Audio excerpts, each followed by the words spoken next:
ఎందుకంటే ఈరోజు ఉల్లి రైతులు దాదాపు వారం రోజుల నుంచి ఇక్కడ స్టాక్ పెట్టుకొని వాళ్ళు కష్టాలు కోర్చి ఇక్కడ తీసుకొని వచ్చినారు.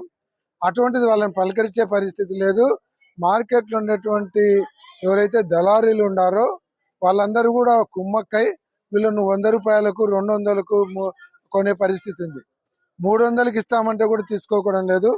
ఇక్కడ ఉన్నటువంటి స్టాక్ కున్నూరు రైతు వారం రోజుల నుంచి అయింది వచ్చి 100 రూపాయలకి ఇస్తానంటే కూడా తీసుకునే పరిస్థితి లేదు. అంటే వీళ్ళందరినీ కూడా ఒక బ్లాక్ మెయిలింగ్ లాగా తీసుకొని వచ్చి వాళ్ళందరూ కుమ్మక్కై ఇది చేస్తూ ఉంటారు. ప్రభుత్వం దీని మీద చర్య తీసుకొని అవసరమైతే ప్రభుత్వం కొనాలి. ఒక రకంగా ఉన్నటువంటి ఉల్లిని 3000, బాగంటే ఉల్లిని 5000 కొనండి, కొద్దిగా తక్కువ రేటు. ఇక్కడ విషయం ఏమంటే రైతులైతే వేలకు వేలు ఖర్చు పెట్టి పెట్టుబడి దిగుబడులు తీసుకొచ్చిన పరిస్థితి, ఒకవైపు వర్షము తడిచిన పరిస్థితి, అదే విధంగా ఇక్కడ సిండికేట్ అయ్యి అంటే మంచి సరుకును కూడా కొనని పరిస్థితి, అంటే పచ్చి సరుకును చూపించి మంచి దాన్ని కూడా కొనని పరిస్థితి. మరి రైతుల పరిస్థితి ఏంటి?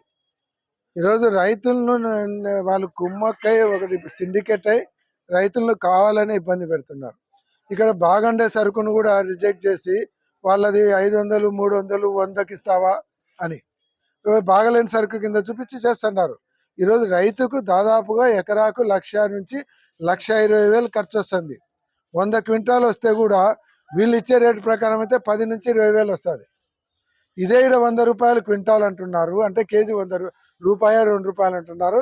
ఇదే రైతు బజార్లో పోతే 25 రూపాయలు 30 రూపాయలు కేజీ ఉల్లిగడ్డలు అమ్ముతున్నారు. అంటే ఎంత వ్యత్యాసం ఉంది. ఇదంతా ఎవరి జోబులలో పోతుంది? దీన్ని గవర్నమెంట్ ఎందుకు కంట్రోల్ చేయకూడదు?